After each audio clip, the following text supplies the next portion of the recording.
Thank you very much. And Reverend clergy all, Senator Hawkins, distinguished members of the Florida congressional delegation, all of you, I can't tell you how you have warmed my heart with your welcome. I'm delighted to be here today. Those of you in the National Association of Evangelicals are known for your spiritual and humanitarian work. And I would be especially remiss if I didn't discharge right now one personal debt of gratitude. Thank you for your prayers. Nancy and I have felt their presence many times in many ways. And believe me, for us, they've made all the difference.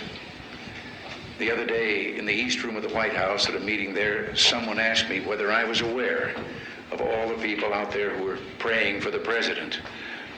And I had to say, yes, I am. I felt it. I believe in intercessionary prayer.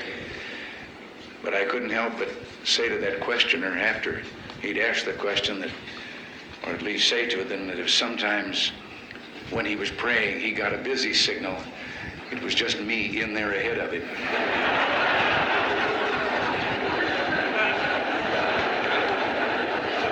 I think I understand how Abraham Lincoln felt when he said, I have been driven many times to my knees by the overwhelming conviction that I had nowhere else to go.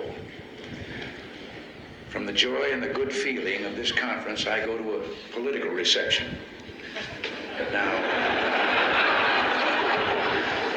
I don't know why, but that bit of scheduling reminds me of a story, which I will share with you. An evangelical minister and a politician arrived at Heaven's Gate one day together. And St. Peter, after doing all the necessary formalities, took them in hand to show them where their quarters would be. And he took them to a small single room with a bed, a chair, and a table, and said this was for the clergyman. And the politician was a little worried about what might be in store for him. And he couldn't believe it then when St. Peter stopped in front of a beautiful mansion with lovely grounds, many servants, and told him that these would be his quarters. And he couldn't help but ask. He said, but wait, how? There's something wrong. How do I get this mansion while that good and holy man only gets a single room? And St. Peter said, you have to understand how things are up here. We got thousands and thousands of clergy. You're the first politician who ever made it.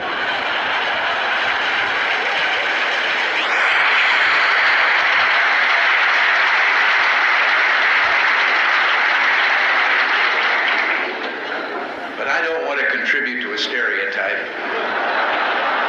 So I tell you, there are a great many God-fearing, dedicated, noble men and women in public life, present company included. And yes, we need your help to keep us ever mindful of the ideas and the principles that brought us into the public arena in the first place.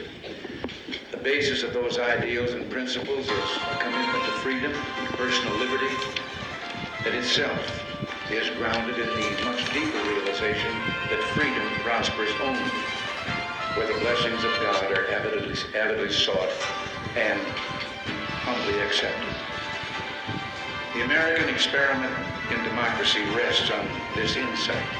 Its discovery was the great triumph of our founding fathers, voiced by William Penn, when he said, if we will not be governed by God, we must be governed by tyrants. Explaining the inalienable rights of men, Jefferson said, the God who gave us life gave us liberty at the same time. And it was George Washington who said that of all the dispositions and habits which lead to political prosperity, religion and morality are indispensable supports. And finally, that shrewdest of all observers of American democracy, Alexis de Tocqueville, put it eloquently after he had gone on a search for the secret of America's greatness and genius. And he said, not until I went into the churches of America and so aflame with righteousness did I understand